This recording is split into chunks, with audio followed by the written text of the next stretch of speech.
Dans cette vidéo, on va aborder la niche et la cible. Pour pouvoir savoir ce que c'est que la niche et la cible, ça je vais te l'expliquer.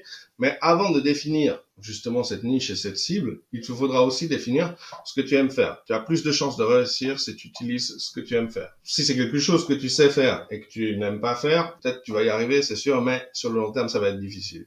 Si c'est quelque chose que tu ne sais pas faire, mais que tu aimerais savoir faire, tu auras le plaisir d'apprendre, eh bien là, tu as plus de chances, à mon avis, à mon sens, de réussir. Pour ça, tu peux te dire, bah tiens, je vais commencer par aller sur ChatGPT. Et sur ChatGPT, ici, je souhaite aujourd'hui montrer comment définir ce que je sais faire, ce que j'aime faire, trouver une niche en rapport à cela et une audience qui corresponde à ces critères. Ici, par exemple, on va dire que tu sais faire du montage vidéo. Ça peut être très vaste, du montage vidéo. De nos jours, on peut faire de la vidéo YouTube, on peut faire de la vidéo sur tel ou tel réseau social, on peut faire du montage vidéo pour des produits, montage vidéo pour des professionnels, on peut faire de la vidéo de drone, il y a beaucoup de possibilités. Ou du montage tout court. Déjà, rien que le montage prend énormément de temps et du coup, il y a des gens qui te payent pour ces capacités-ci. D'accord? Et il y a des gens qui, des fois, payent très cher parce que certains montages nécessitent vraiment une connaissance des outils plus approfondie que simplement utiliser un CapCut ou un outil assez basique. Et là, ça devient vraiment très intéressant parce que c'est quelque chose de spécial que tout le monde ne sait pas faire. Et que toi, tu peux apprendre petit à petit parce que tu peux commencer, par exemple, à apprendre CapCut et plus tard, aller de plus en plus haut dans tes compétences et montrer ces compétences. Bien sûr, tu peux les montrer via les réseaux sociaux, par exemple. Les gens sauront reconnaître. Il y a certaines personnes qui sont très douées pour reconnaître la capacité de quelqu'un. Et de là, tu peux devenir freelance. Tu peux ouvrir ta boîte de montage. Il y a beaucoup de possibilités. Ok? Donc, admettons, ici, je voudrais que tu commences par me donner quelques idées de niche. Je n'ai pas priori de capacité particulière ni d'attente spéciale. Je souhaite simplement des suggestions originales.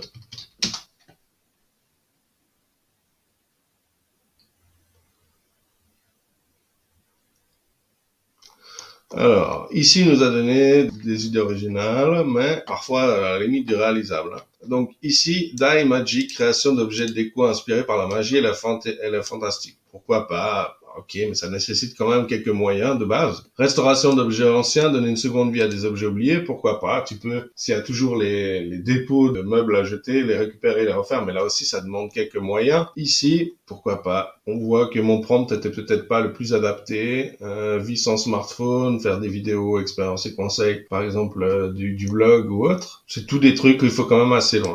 Je débute et souhaite avec comme moyen. Alors, quand je dis moyen seulement mon ordinateur et ma connexion Internet, bien sûr qu'il faudra peut-être payer des outils ou autre. Si tu veux partir de zéro, tu peux, mais ça va te mettre des barrières interminables sur le choix d'outils. Tu vas perdre des heures pour essayer de trouver un outil gratuit qui te permette de faire ça, du bricolage, etc. Au départ, tu pars sans avoir à investir une grosse somme. Par exemple, tu peux travailler depuis ta chambre. Tu n'as pas besoin de payer un loyer pour avoir un bureau. Tu n'as pas besoin de payer un loyer pour avoir un commerce.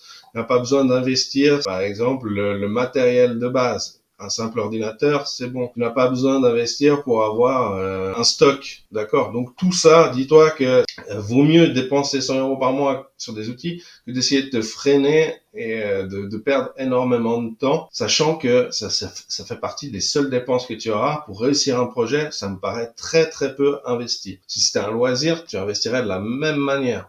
Donc peut-être te dire que tu auras plus de facilité à te dire bon bah pendant 6 mois, 1 an, je réduis les restos, je cesse d'utiliser Netflix pour regarder plutôt des films sur YouTube, des choses dans ce genre-là. Ce sera probablement plus facile que d'essayer de ne jamais payer aucun outil Ou dire, ouais, non, mais à chaque fois, on me demande de payer, on n'a pas de vache à lait. Si tu veux t'amuser à ça, bonne chance à toi, parce que les difficultés sont déjà élevées. Tu pars de zéro, comparé à des gens qui, eux, ont déjà les capacités. Sincèrement, peut-être réviser ton jugement. On va dire avec des moyens, comme moyen, peu de liquidité, un ordinateur, un smartphone, une connexion Internet. Je voudrais des idées de travail en ligne réalisables.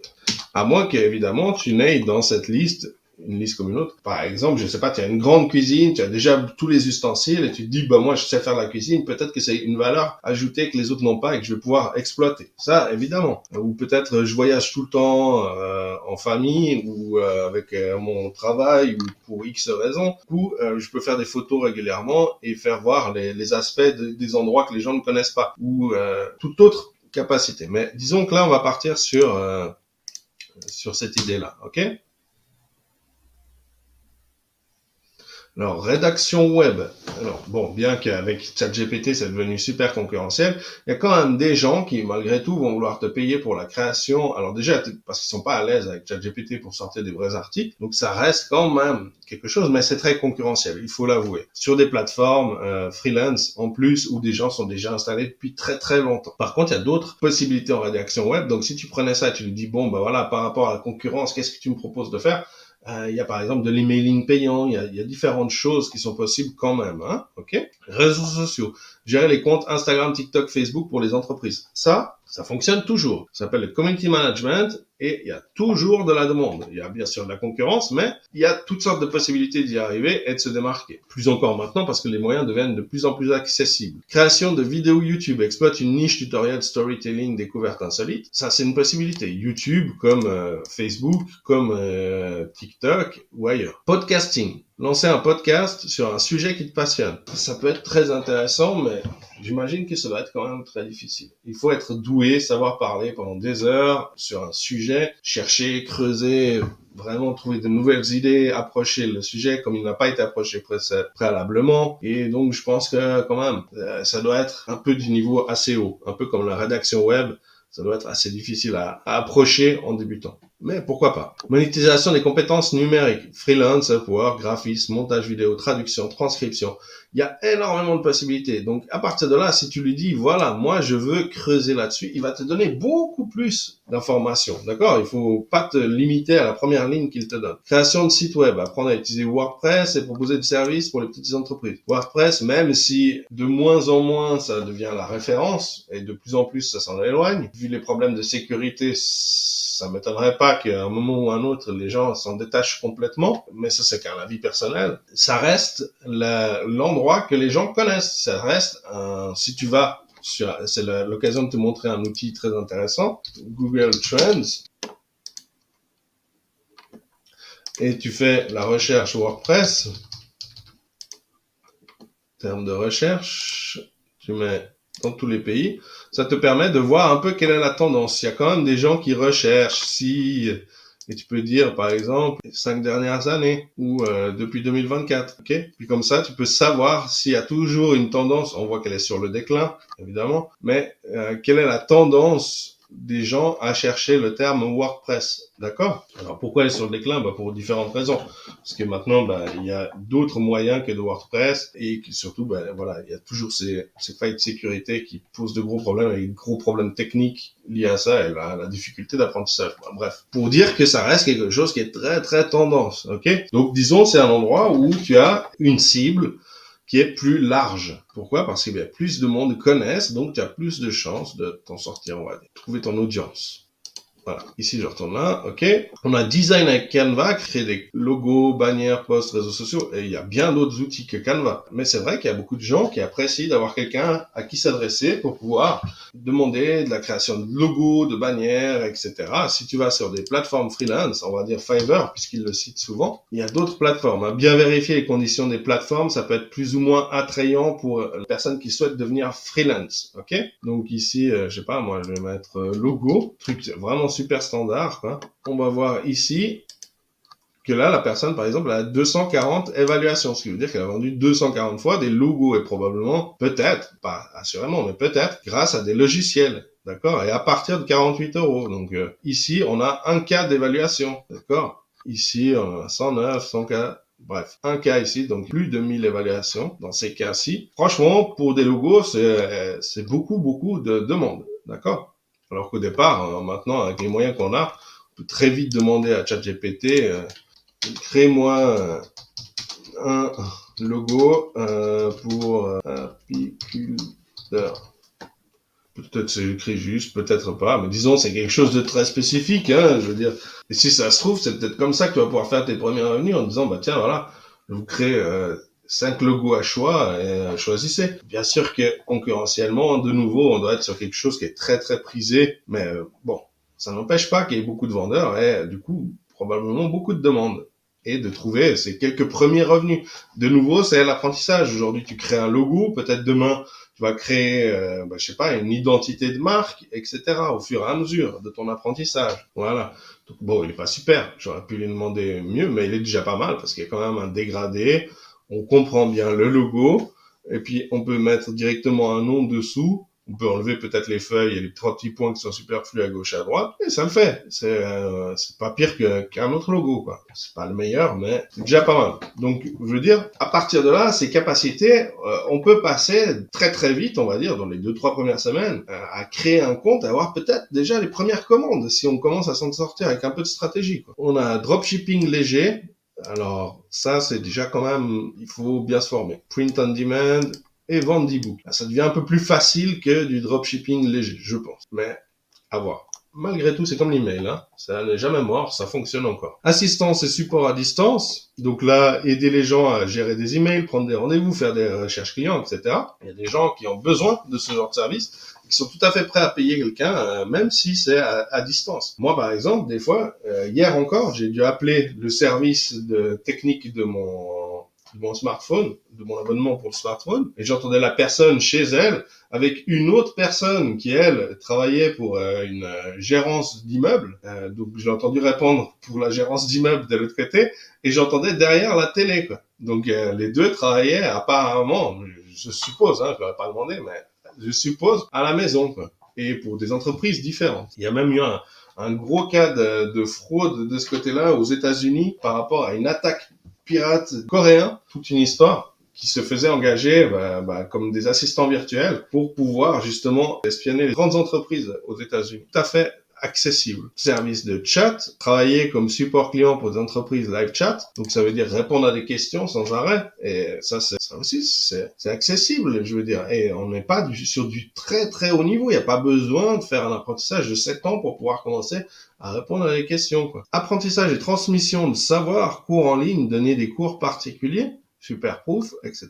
S'il y a quelque chose que vous aimez faire, ben oui, il y a cette capacité à faire ça, et plus maintenant parce qu'en fait, on peut donner des cours dans le monde entier, d'accord? Moi, par exemple, pour les cours System.io, j'avais mesuré les pays avec lesquels je travaillais, j'étais arrivé à 28 pays différents quand j'ai arrêté de calculer ça. Donc, c'est dire que c'est vraiment très large, ce qui n'aurait pas été le cas si on n'avait pas Internet avant. Vente de formation, créer un cours sur System.io et le vendre, ben là, le Graal, quand on arrive à cette finalité, avoir sa propre formation personnelle et le coaching en ligne, aider les gens sur des sujets que tu maîtrises. Avec quelle activité aimerais-tu commencer? Et là, à partir de là, tu lui le dis et tu commences à préciser parce qu'il va falloir améliorer. Et disons que là, je vais faire de la vente en ligne avec System.io. Ok, vente de formation créée avec System.io et les vendre. Mais je ne serai pas le formateur. Je souhaite promouvoir des formations déjà créées et gagner de l'argent en affiliation.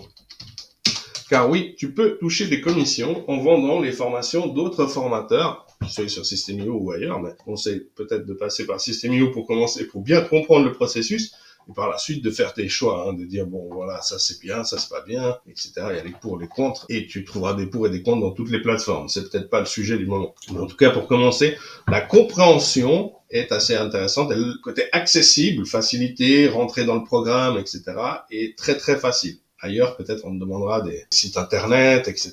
pour pouvoir commencer à vendre et prouver pas mal de choses. Ici, là, tu peux commencer vraiment en étant débutant. Mon idée sera de promouvoir des formations qui aident à avoir une activité en ligne sur Internet. Comme moi-même, je suis en train d'apprendre cet travail. Je dois apprendre à quel type de cible je dois parler et comment définir cette cible. Alors, qu'est-ce que c'est la cible? Eh bien, c'est que selon la niche que tu vas choisir, eh bien, il y a une cible. Par exemple, si tu vends des produits cosmétiques, il est très probable que tu t'adresses plutôt à des femmes. Souvent, les gens viennent en disant, mes clients, c'est tout le monde. Non, inversement. Alors, dis-toi, qui ne sont pas tes clients? Est-ce que tu vas vendre à des hommes tes produits cosmétiques qui ont plus de 80 ans? Paraît peu probable. En général, ils sont pas très intéressés par ça. Déjà parce que ce sont des hommes, donc ils sont un peu moins intéressés que les femmes sur ce sujet. Et à 80 ans, ils sont moins soucieux de ce genre de choses, bien qu'il y ait des exceptions, évidemment. Mais en général, c'est pas là que tu vas trouver ton cœur de cible. Peut-être tu vas plutôt t'adresser à des femmes entre 20 et 40 ans, peut-être, on va dire. Je dis vraiment ça au hasard. Mais il est plus facile de te dire, à qui je ne m'adresse pas pour définir finalement à qui tu t'adresses. Ok? Donc tu mets tout le monde à l'extérieur, toutes les personnes qui te semblent ne pas être, par exemple les enfants jusqu'à, 16 ans, tu vas dire non, je vais pas leur vendre des cosmétiques. Si je leur parle, ce sera ils vont me dire peut-être que, si elles ont 14 ans, ils vont te dire les filles, oui, ça m'intéresse, mais il faut que je demande à mes parents, j'ai pas d'argent. Je veux quand même quelqu'un qui soit décisionnaire, on va dire, et quelqu'un qui s'intéresse à ton produit, quoi. Donc ici, par exemple, je dois apprendre à quel type de cible je dois parler et comment définir cette cible. On va voir ce qu'il va nous répondre. Peut-être qu'il va nous répondre directement, voici la personne cible, etc. On va établir une sorte de persona. Donc ce n'est pas un persona exact, c'est plutôt à quoi ressemblerait ce portrait robot de mon client.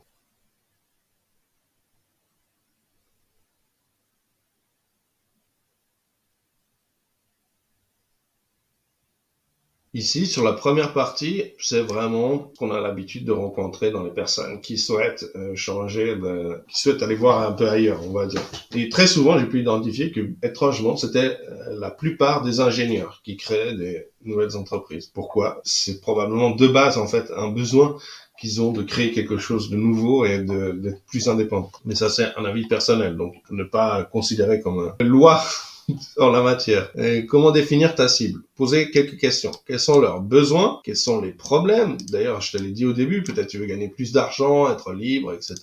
Quels sont les problèmes? Manque de temps, de compétences et d'échecs. Ça, on en a parlé. Bien sûr qu'il faut définir le temps que tu puisses donner, compétences que tu as, et aussi, inversement, ces choses qui sont chez ces personnes, peut-être similaires à toi, mais peut-être légèrement différentes. Où se trouve-t-il en ligne? Alors ça va être très, très important.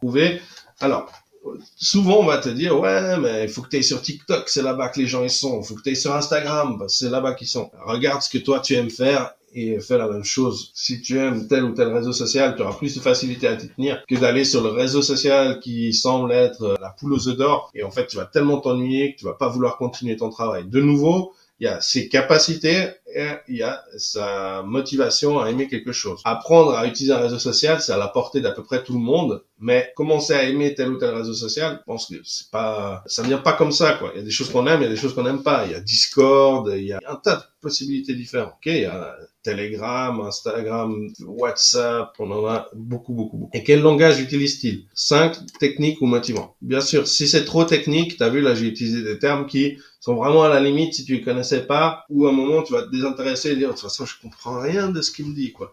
Donc faire attention à ça.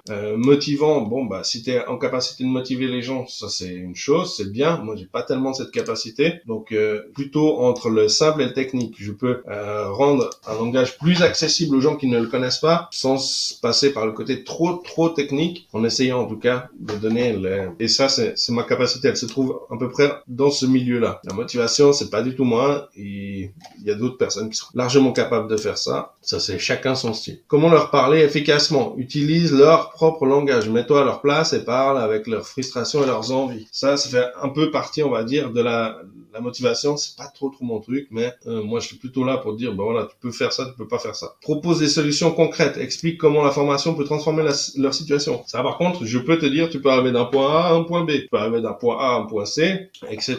Montre des résultats et témoignages. Partage des cas de réussite pour inspirer. Ça ne te permet pas de définir ta cible, par contre. Ça va être important.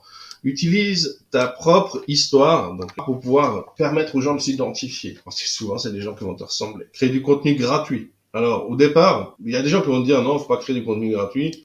Je dirais que quand tu débutes, commence déjà par offrir du contenu gratuit et voir si tu arrives à plaire aux gens. Moi, ça m'est arrivé de créer des formations que même gratuitement, les gens ne voulaient pas. Hein. Justement, par rapport au fait que, par exemple, il n'y a pas de promesse miracle. Alors franchement, c'est comme si les gens, ils ont envie de maigrir. Tu leur dis, bah écoute, je vais t'apprendre comment faire les bons exercices pour faire du sport. Et ça va te demander du temps et dans peut-être 2 ans, tu vas être en meilleure forme. S'il y en a un autre qui vient à côté de moi en disant écoute, moi en 7 jours je t'apprends à perdre 4 kilos en regardant la télé et en continuant à manger du steak et des McDo, bah forcément, même si c'est pas vrai, bah les gens ils vont aller vers l'autre. Parce que voilà, c'est préférable. Tu te dis ouais, c'est quand même plus cool. Bah oui, c'est plus cool. Mais ça fonctionne pas. Ça, c'est comme ça, c'est triste, mais c'est la vie. On tombe souvent dans ce piège-là. Et au bout d'un moment, on finit par se dire, bon, peut-être qu'il va falloir que je fasse effectivement vraiment de l'exercice.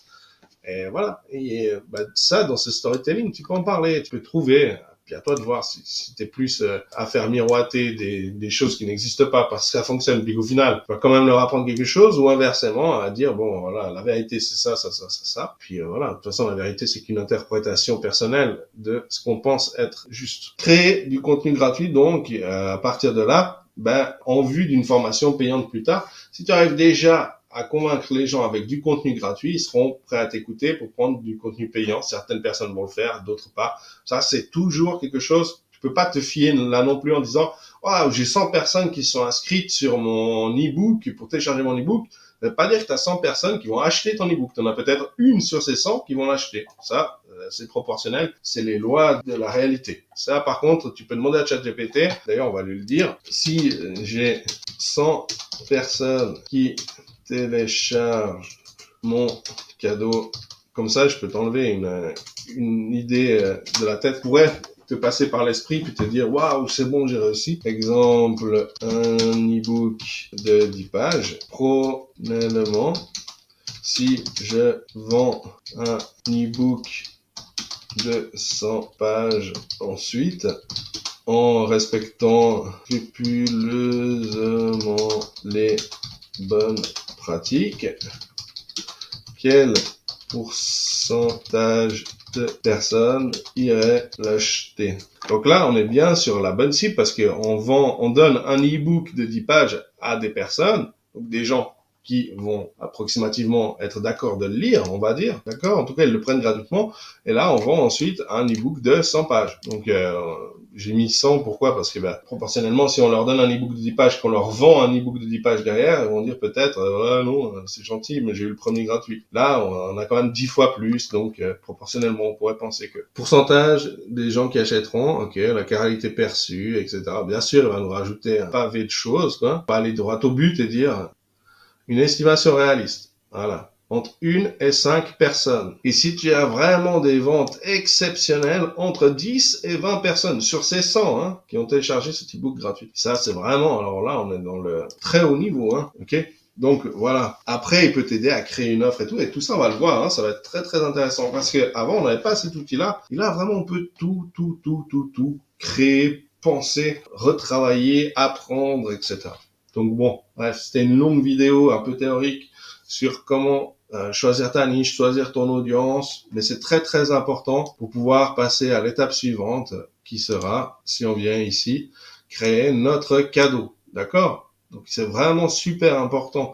Si tu pars de là au mauvais endroit, c'est un petit peu comme, tu sais, je vais te donner ce dernier exemple pour pouvoir finaliser un peu cette vidéo, je pense. Cette ligne, lorsque on trace une ligne droite et puis qu'on dit, bon, voilà, si je m'écarte un tout petit peu de cette ligne droite ici, J'aime bien mettre les choses droites, hop, là, comme il faut. Si je m'écarte un tout petit peu de cette ligne droite,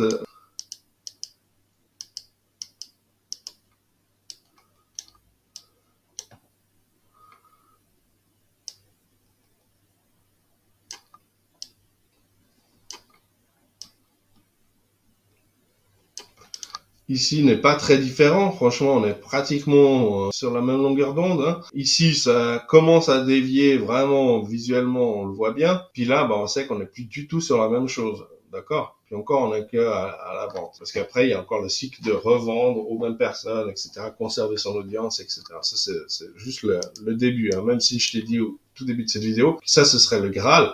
En fait, c'est un peu le level 10 sur le level 1000, quoi. Le level 1, 2, 3, 4, 5, 6, on va dire. Voilà. Donc, c'est vraiment important pour toi, dès le début, de commencer à faire ça bien pour que tu puisses, plus facilement possible, suivre cette marche à suivre. Et puis après, au fur et à mesure, tu vas bien sûr en dévier parce que toi, tu auras les capacités, les connaissances pour le faire. Et ne dévie pas au tout début sans savoir quoi et comment et quel impact ça puisse avoir, d'accord? Après, tu vas en dévier parce que ce sera ton style personnel. Ce sera à peu près par ici que tu vas commencer à dévier de tout ça pour créer ta propre personnalité et te démarquer. Mais le début, il est le même conseillé pour tout le monde, à peu près.